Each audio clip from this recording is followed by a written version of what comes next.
Salam alaikum, bonjour tout le monde, j'espère que vous allez super bien. Alors,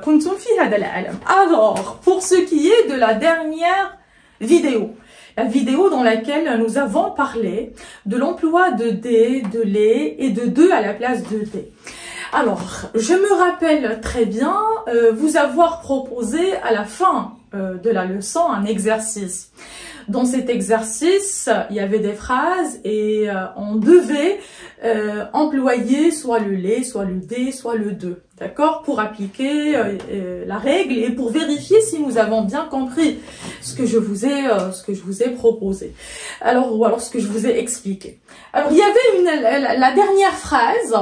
Et c'est d'ailleurs vous, qui avez fait la remarque et je vous remercie énormément. C'était avec grande joie et grand plaisir que j'ai lu vos commentaires parce que j'ai découvert qu'il y a beaucoup de personnes qui prêtent attention à mes leçons et à ce que je présente. Alors, il y avait la dernière phrase dans laquelle il y avait les enfants en leur place à côté des grands artistes. Alors, j'avais mis à côté, voilà, à côté des grands artistes. Donc, alors j'avais mis à côté des grands artistes et il y avait des personnes parmi vous qui m'avaient posé la question. Madame, vous nous avez dit que le D placé devant... Il y a de l'encre, je suis désolée. Alors, le D placé devant un adjectif, ça devient un de. Oui, je vous ai dit que le D placé devant un adjectif devient un de. Mais j'ai oublié de préciser une chose qui est vraiment très importante. Et d'ailleurs, voilà pourquoi je vous fais aujourd'hui la vidéo. C'est de vous dire que pour que le D devienne un de devant un adjectif, ça devrait être un article indéfini. Quand je dis article indéfini, D, article indéfini, c'est-à-dire, c'est le pluriel de un, c'est le pluriel soit de un, soit de une, si c'est féminin, si le nom est féminin. C'est bon? Alors, est-ce qu'il y a un autre D à part le D article indéfini ou alors même article partitif quand le D par exemple est devant lentilles? Des lentilles, on peut pas les compter. On dit des lentilles, c'est ou alors des spaghettis, c'est partitif. Alors nous avons le D qui n'est pas un article indéfini mais qui est un article défini. Oui, défini, contracté. Cela veut dire quoi, défini, contracté? C'est-à-dire, vous avez une préposition à côté d'un article défini, d'accord?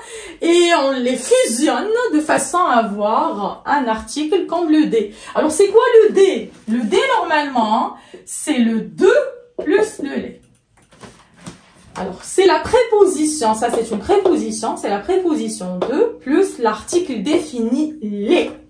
Alors, quand vous avez l'article défini contracté, c'est-à-dire la préposition plus les, le D reste D même devant un adjectif. Même devant un adjectif. Regardez, je vais mettre juste à côté une autre phrase pour vous montrer la différence. Alors, je vais effacer cela. Alors, avec le même groupe nominal, regardez, je vous dis, j'ai rencontré de grands artistes. Alors là, ça devient de grands artistes. Alors, au lieu de mettre point ici, alors au lieu de mettre un D, j'ai mis un 2. Normalement, ce 2, c'est un D. D'accord? Sauf que placé devant un adjectif, ça devient un 2. D'accord? Alors, comment savoir la question que vous devez me poser? Alors, comment savoir si c'est un article, ça c'est un article défini contracté. Nous avons aussi le O qui est un article défini contracté, AE ou alors AUX si c'est au pluriel. Alors, ou le du, hein, DE, du, c'est le 2 plus le, ça donne du. C'est un article défini contracté. Alors, comment savoir si c'est un article défini ou bien défini contracté ou bien c'est l'article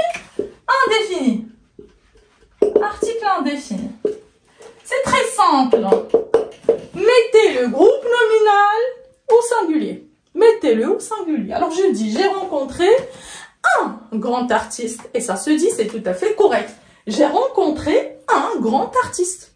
J'efface le S, j'efface le S d'artiste et je mets un. C'est correct.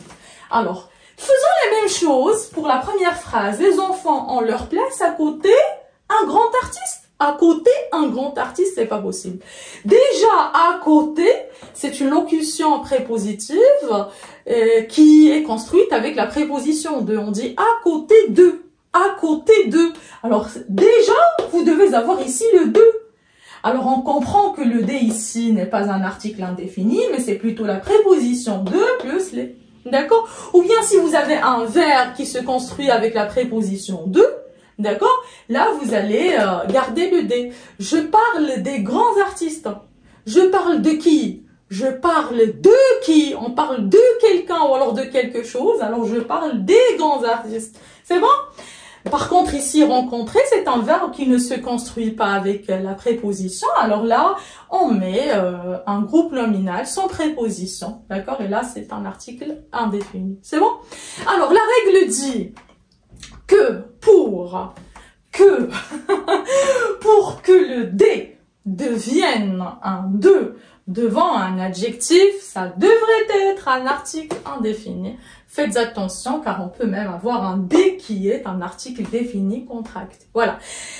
C'est ce à quoi sert la grammaire et j'aimerais en fait que vous gardiez à l'esprit que si on vous enseigne la grammaire, les règles de la grammaire et on vous explique tout cela, ce n'est pas seulement pour appliquer les règles à la lettre, mais c'est pour avoir en fait cet esprit analytique, cet esprit d'analyse. C'est ce que d'ailleurs j'essaie de développer chez mes élèves. C'est regarder la phrase, essayer de la regarder et de l'analyser. Regarder, comprendre pourquoi les mots sont placés ainsi, pourquoi nous avons un D ici, nous avons un de ici, où est la préposition, où est le nom, comment ça marche, comment ça fonctionne, si on change l'ordre des mots, qu'est-ce que ça va donner. Ayez cet esprit d'analyse, c'est ce à quoi sert la grammaire. On n'est pas là pour appliquer les règles à la lettre, on est là pour comprendre les phrases, c'est comprendre le discours par la suite. Voilà, merci beaucoup, c'est toujours un plaisir d'être avec vous, de vous présenter des leçons, de vous expliquer des notions, de regarder, plutôt de lire, de lire vos commentaires et de pouvoir vous aider. Merci et à la prochaine vidéo, Inch'Allah. Salam alaikum.